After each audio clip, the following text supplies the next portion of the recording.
துணிந்து போட்டியிடுவதற்கு ஒரு கட்சிக்கு கூட துணிவில்லை. ஒரு தலைவன் என்பவன் தன் மண்ணை தன் மக்களை முழுமையாக நேசிக்க வேண்டும், நம்ப வேண்டும். இல்ல கூட்டம் சேர்த்துக்கிட்டு கூட்டணி சேர்ந்துருச்சு ஜெயிச்சிருவோம் அப்படின்னா அது எப்படி?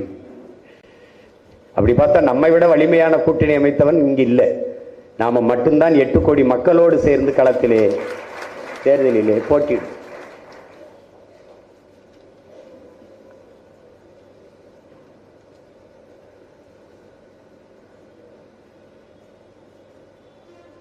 என் தலைவன் எனக்கு சொன்னதை உங்களுக்கு சொல்கிறேன், என் அண்ணன் சொன்னதை உங்கள் அண்ணன் உங்களுக்கு சொல்கிறேன்.